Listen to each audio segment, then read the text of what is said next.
بسم اللہ الرحمن الرحیم واستعینوا بالصبر والصلاة۔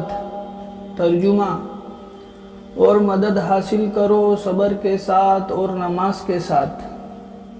حضرت قتادہ رضی اللہ تعالیٰ عنہ کہتے ہیں کہ دو چیزیں اللہ کی طرف سے مدد ہے، ان سے مدد لو۔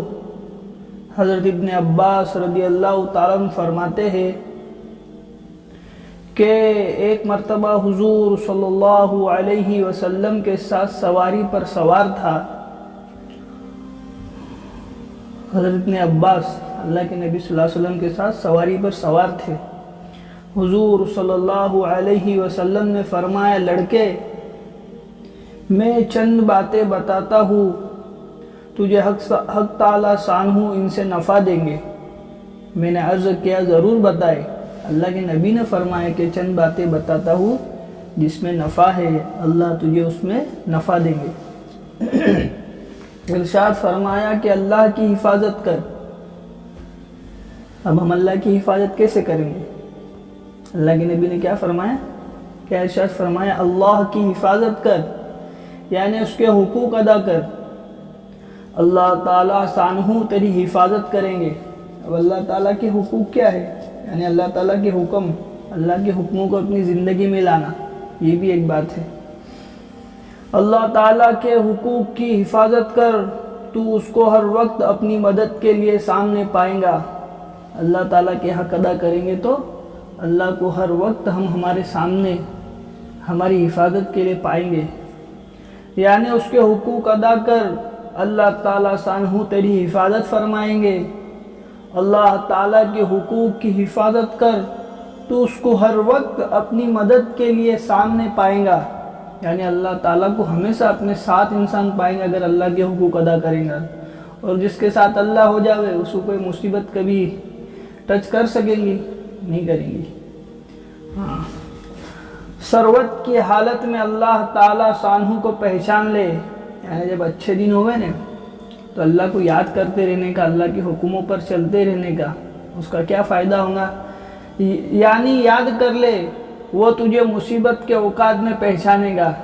اگر اچھے دنوں میں ہم نے اللہ کے حکموں کو اپنی زندگی میں لایا اور اللہ کے بتائے ہوئے کام جو کرنے کے کام ہیں وہ کیے، تو کیا لکھا ہے آگے کہ مصیبت کے اوقات میں اللہ تجھے پہچانے گا، یعنی اللہ ہماری مدد کرے گا۔ اگر مقدر کے حالات آ جاوے تو اللہ کی مدد ہمارے ساتھ رہیں گی ہمارے برے وقت میں، اگر ہم نے اچھے وقت میں اللہ کو یاد کیا ہوگا تو۔ اور یہ اچھی طرح جان لے کہ جو کچھ بھی مصیبت تجھے پہنچی ہے وہ ہرگز تجھ سے چوکنے والی نہ تھی۔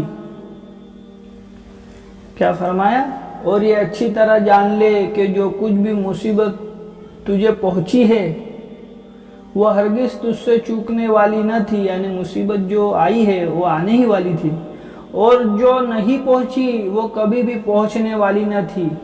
اگر ساری مخلوق سب کے سب مل کر اس کی کوشش کرے کہ وہ تجھے کچھ دے اور اللہ تعالیٰ شانہ کا ارادہ نہ کرے، اللہ تعالیٰ شانہ ارادہ نہ کرے، تو وہ سب کے سب ہرگز اس پر قادر نہیں ہو سکتے ہیں کہ تجھے کچھ دے دے۔ ساری دنیا بھی مل کر اگر کسی انسان کو نفع پہنچانا چاہے، ساری دنیا سب ایک طرف ہو جاوے، اور یہ بندہ جس کو اللہ کچھ ہرگز اس پر قادر نہیں، یعنی اگر اللہ کی مرضی نہیں ہے تو وہ اس کو نفع نہیں پہنچا سکتے۔ اللہ کا ارادہ نہیں ہوا کہ اس کو نفع نہیں پہنچانا تو کوئی اس کو نفع نہیں پہنچا سکتا۔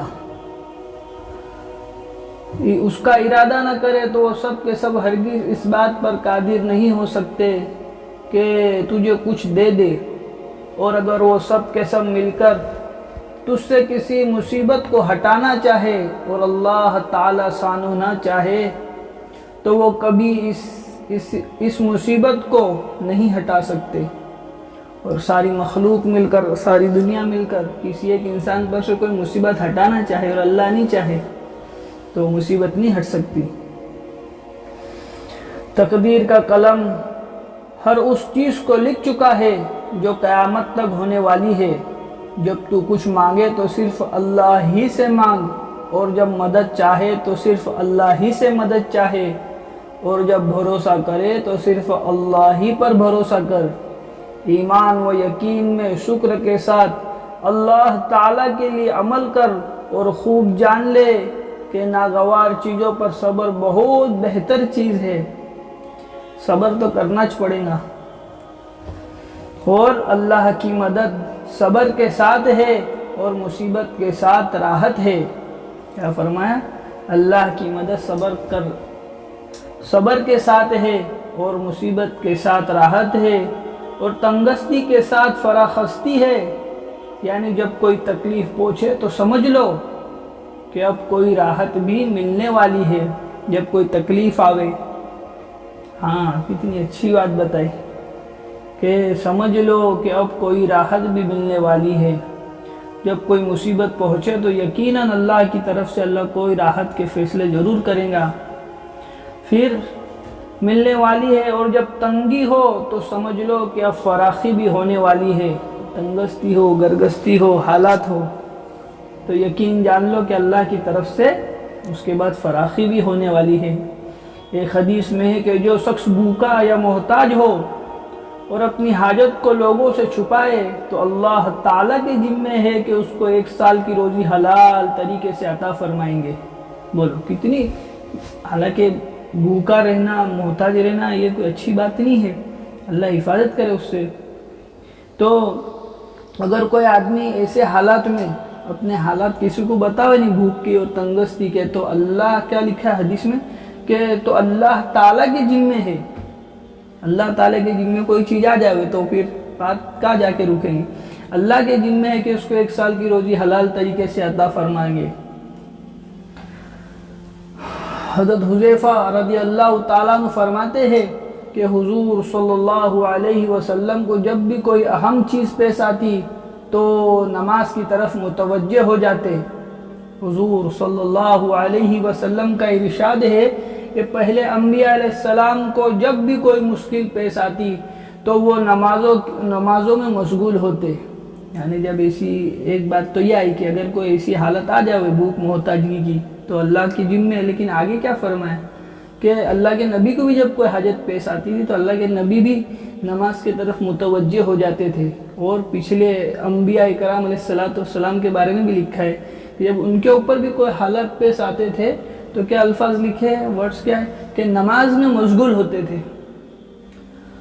یہ چیز ہونی چاہیے، حالات کے ساتھ اللہ کی طرف متوجہ بھی ہونا چاہیے انسان نے۔